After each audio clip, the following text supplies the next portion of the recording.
seems that there aren't very many conversations these days that don't somehow end up with a reference to the economy. Things are kind of tough in this part of the economy, this part of the country. Jobs are being lost. There are bankruptcies. There are medical insurance problems. Indeed, there's corporate greed. It's a tough time.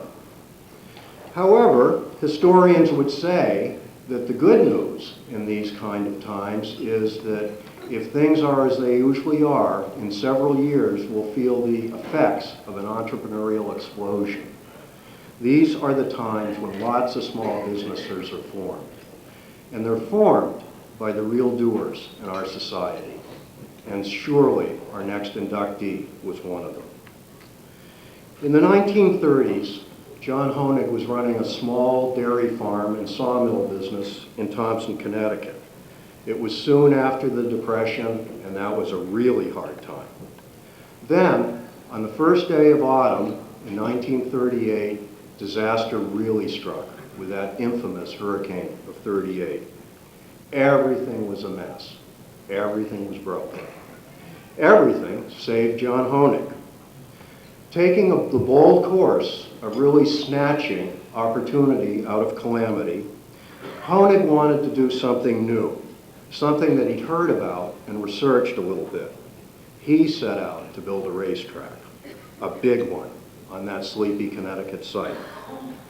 And in retrospect, doesn't his vision seem so similar to what Big Bill France must have gone through 20 years later when he started his expansive tri-oval down in Daytona? Hoenig's huge, high-banked 5/8 mile track, arguably the country's very first asphalt paved speedway, soon became known as the Indianapolis of the East. His testosterone was rewarded immediately with a capacity crowd on opening day in 1940. It soon became a backbone of racing in the Northeast.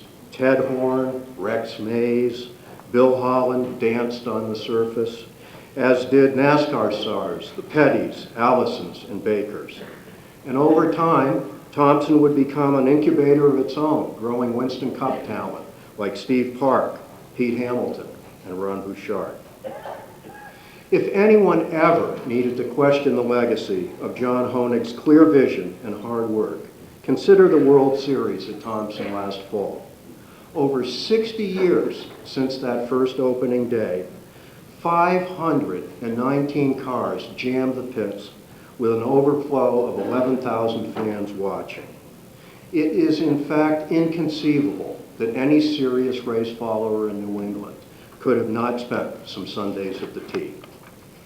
And that, ladies and gentlemen, calls loudly for accreditation from near. Talk about a lasting impression on our sport.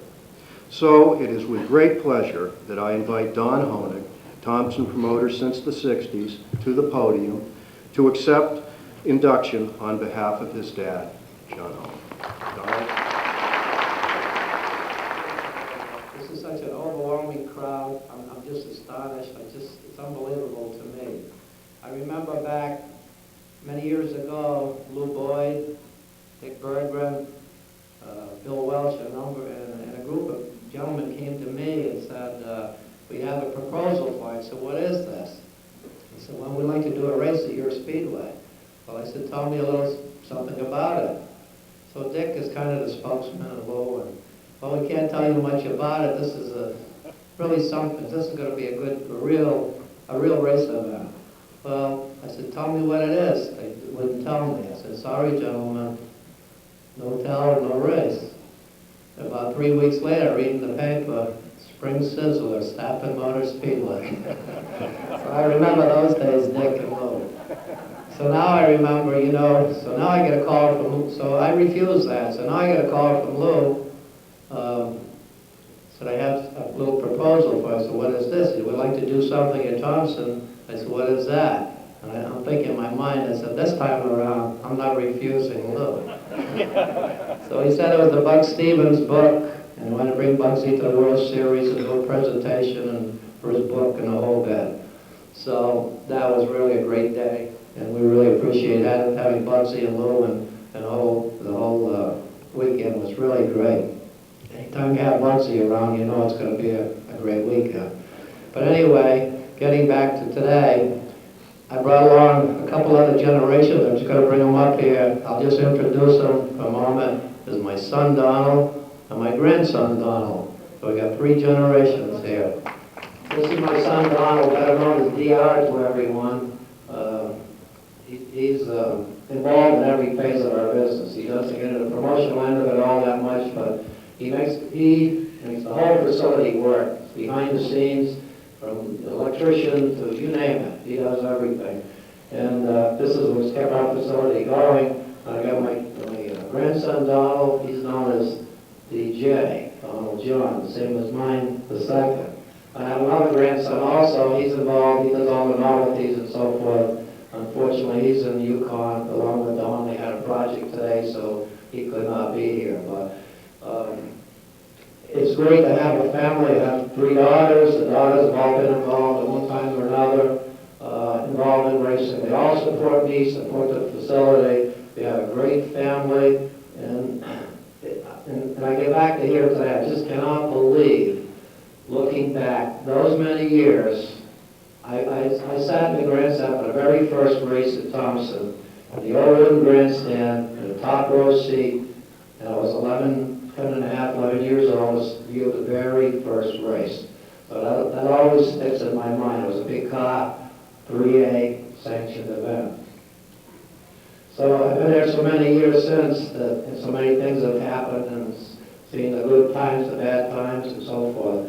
But when I look out here, and I say all those years, and my dad is being honored this day. It's so hard to believe because, you know, when you go back to the late 30s, and I still have memories of him, and you know, he's passed away like 14 years ago. And I tell you, I have a difficult time with this because we gave a cemetery plot, which is on a golf range that overlooks the speedway and the restaurant. And I live, and my son Donald, they both live, we all live on the same road. And each and every morning and day, I have to drive by that cemetery and give a little wave. And believe me, it's not easy. It's very difficult. So I only wish that he could have been here today to witness something of this nature. All these friends, all the old timers here, so many years have passed. I see familiar faces, I've forgotten names, but you know, it's been great. Now we're sitting at the table, and I have my concession man, Steve Rubin. His family has been with us for like 31 years at the Speedway.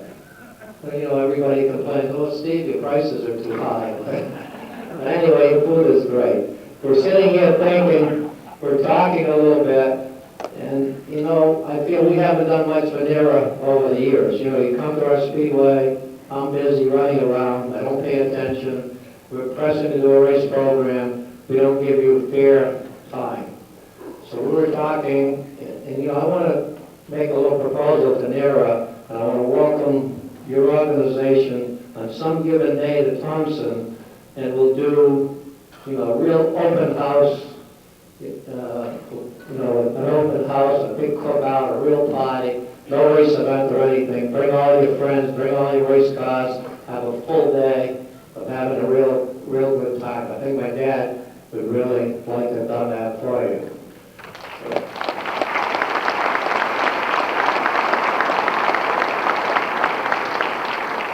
So all I have to say is thank you from the bottom of my heart, my whole family, and we're really gracious to accept this award. Thank you.